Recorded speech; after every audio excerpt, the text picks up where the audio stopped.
Sa unang pagbasa, gihisgutan ang famous kaayo nga away ni David ug ni Goliath. Si David bata pa, si Goliath champion sa gubat. Kung kamo pa'y naas sa side ni David, makig-away mo adtong Goliath, makigpatay mo sa tao nga champion na kaayos pakigpatay nga ikaw bunal ray imong da, nga iya espada ug bangkaw nga imo bunal saman sokol ka dili. Lingay mo to pa dinam sokol ka na dili.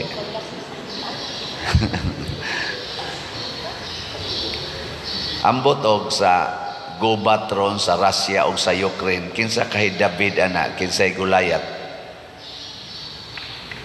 Pasabot ba advantage kay gubat sa gubat ron sa Israel o sa Hamas, kinsa ka nilay David, kinsay Goliath? Wa na kay na mauso karon kay imo mangyong bana-banaon kung makasukol ba ka bisan sa atong mga sports, kung ano man gina timbang-timbangon, boxing, sa dihang mga duwa, bisan sa NBA or bisag unsa basketball, kinahanglan makapasar gyud ka usa, mo qualify ka, aris tennis, mo qualify usa ka, una ka makaduwa sa dagkong event.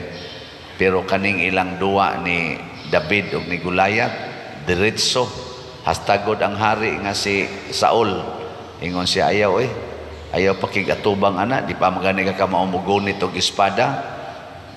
Pero si David way giila ngano man kay ang iyang gisaligan dili ang iyang espada ug bangkaw sama ni Goliath nga nagsalig ani.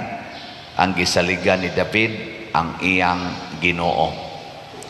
Basta mosalig ganitas Ginoo, mga igsoon, way kaaway nga dili nato mabuntog. Tigilingay mong tupad, ingna na kay kaaway karon. Na kay kaaway kanang wa mulingi mga palaaway na. Na kay kaaway, ayaw ka problema, gamita ang Ginoo.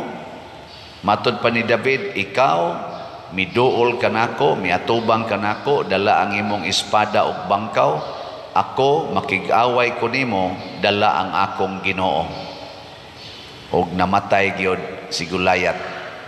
Muna sa atong tubag sa Salmo, niingon ta, unsa to? Daygon ang Ginoo, ang akong bato, ang akong kalig-od. Kinsa maroy imong gisaligan kung wa kay kwarta, ang tigpautang o ang Ginoo?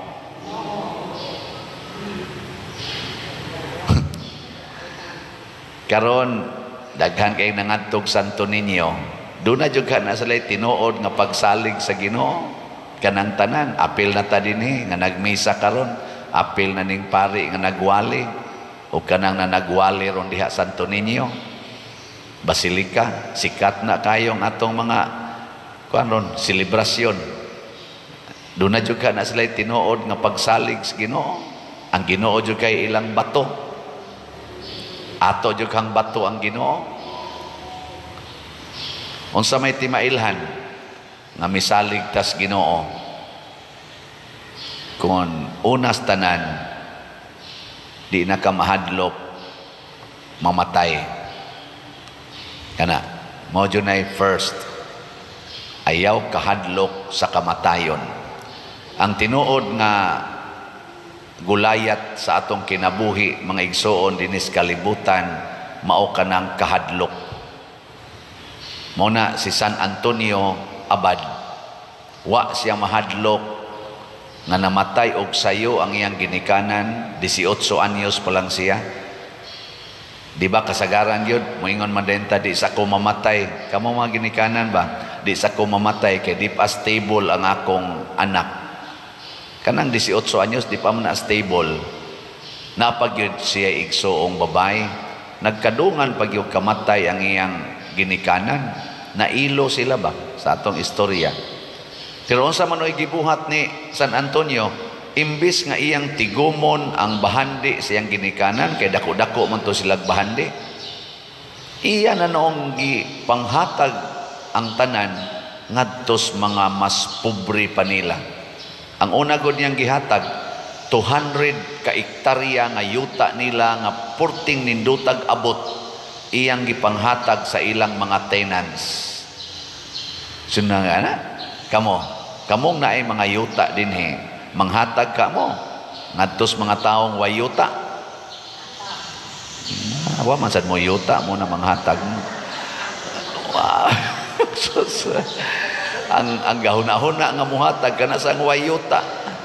Kita din ni ay perting mahala na tong pamalit aning mga yuta nga atong ihatag padong sa simbahan. Ato gyud ang ihatag kay ato gyud ang paliton para simbahan. Oy, minus na kayo mga tao nga muhatag.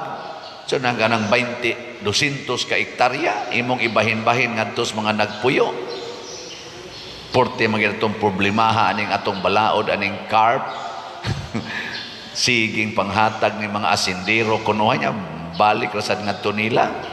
Maru-maruan ra manggi nato kay di gina ihatag ang yuta, magpatay man gani mga managsuon anang usalang kamitros anang yuta kay gibalhin ang utlanan.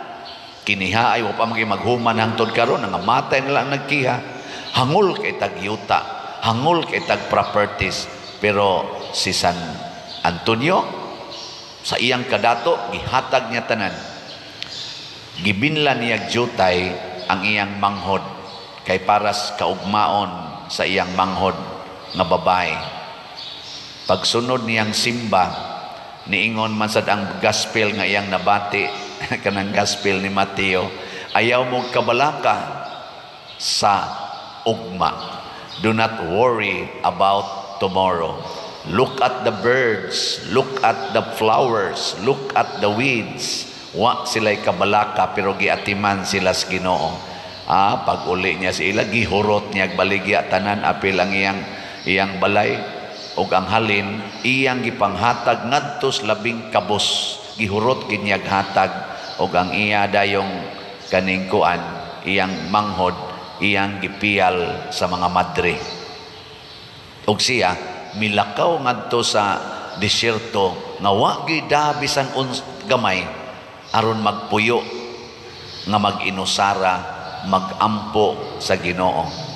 Nya kay gibutang masanas Ginoo sa ni San Pablo ba to kanang iyang letter to the Thessalonians, ningon siya, ang tao nga dili mo trabaho ayaw pakana. Sige siyang trabaho, manual work aron siya mabuhi. Nya kay na may sobrang gamay ang iyang kinitaan sa iyang trabaho, pagbugwal sa yuta, ang sobrang gamay ihurot pag inyag hatag ngadto sa iyang mga silingan aron inig kaugma wa na siya'y gisaligan. Grabe no? Hiling nga imong tupad ing namusunod kang San Antonio. Muna mag-iskinhawa ni mong tigo. Na sa tinudanay kining atong pagbaligyag slat din gitudloan ta mo nga maliwat-liwat mong San Antonio. Kana bang kamao bitaw tang mo give up og kwarta nga way pagpangayog baos, gawas lang sa baos nga masuod tas Ginoo. Kana ra man gyud ang gipangayo os Ginoo. Ug ang atong dako kay kontra dinhi ang gulayat sa atong kinabuhi kinig yung ka-attach nato aning kwarta, ka-attach nato aning mga properties. Kana bang panghuna-huna nga ang akong yuta, ang akong kwarta maoy mo secured sa akong future. Maunay gulayat sa atong kinabuhi. Ang tanang mga santos, apil na ni San Antonio Abad, San Francis of Assisi, San Vicente Ferrer, hasta gani si Santo Niño nga nahimong Kristo, si Mama Mary o si Saint Joseph, wa yo'y single thing in this world nga ilang giangkon nga ila og ilang panalipdan. Gibiyaan yung tanan si Kristo hastang katapusang to siyang dugo iyang gi-give up dinhi aning kalibutana. Bisag patay na gud siya, giduslak ang iyang kilid, ning agas lang yapon ang dugo og tubig. Gihatag gyud tanan. Hubas gyud tanan. Nge. Ingna imong tupad. Gusto kang mahimong David? Sige, ingna. Na gusto ka mahimong David o Goliath? Ang mga tao karon nangandoy mahimong Goliath. Unsam nang Goliath ka na bang dako ba? Ligon mo na sigig yung padako sa balay, siging padako sa kwarta, siging padako sa negosyo. Ingka ikaw pader, sige kag padako anang kumbinto, sige kag panindot sa simbahan. Yes, mao ni ang atong pagbuntog ni Goliath. Kaya ang tag-iya sa simbahan dili Spaderciano ang simbahan sa Archdiocese sa Sugbo, ang kumbinto ang tag-iya na dili Paderciano. Pila na lang kabuan gikan karon 1 anis Paderciano dinhi. Di gay ko kasiguro makapuyo ba ko anang kumbintuha, makahigda ba ko anang kwartong mga nindot nga kwartong gipanghimo nato, gidesign ni Monsignor Ting ang kahas. Nindot ra ba kay nahigdaan? Way siguro makahigda pa ko diha. Wa sad ko mangandoy nga anha ko mohigda para na sa simbahan. Kining mga yuta nga atong gi-acquire dinhi, why single meter ana nga ihatag na ring Paderciano anha na simbahan. Kamosang namalit og slots, wa say bisag usa na lang ka usa ka tiil nga yuta nga ihatag nga na ninyo anhi ni sa simbahan. Pakpakan nato ang namalit sa slots. Yes, salamat kayo. Naliwat na ta ginagmay, naliwat ta ni San Antonio, naliwat sa tang David. Si David ni risgos iyang kinabuhi alang sa kaluwasan sa mga taga-Israel nga buot ng buntugon sa mga Pilistihanon.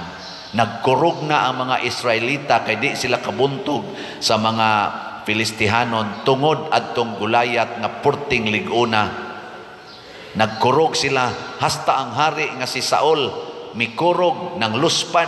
Sa ato pa ng istorya, miputi ang miputi ang Abil. Pero si David puwa-puwag naong bata, guwapo, sus ano gunag mapatay. Kamo namoy anak guwapo kayo. Saban inyong panalipdan o inyong ipapatay anang buangon kayong tao? Saban guwapo kayo inyong anak ba? Wa maliwat ninyo. Saban imong ipapatay o dili? Oh, moingon jud ka kaanugon anig mamatay. Pero si David wa maanugon ni sa iyang kinabuhi. Ningon siya, gigamit ko sa Ginoo og kun gamiton ko sa Ginoo ipagamit nako ang tanan. Mao na siya nagkompose anang kanta nga Psalm 23, The Lord is my shepherd, there is nothing I shall want, there is nothing I should fear. Though I walk in the valley of darkness, I fear no evil, for you are at my side. In front of my enemies, you give me repose. Simna nga na, bisag ipalibutan ko sa akong kaaway, imo kong gitagaan o kalinaw. O, di ba? Muna kanang nagsalig silang bahandi, kanang nagsalig silang kwarta, wa na'y kalinaw. Nga naman, nabuntog na silang Goliath. Gipunggutan na sila gliog ni Goliath.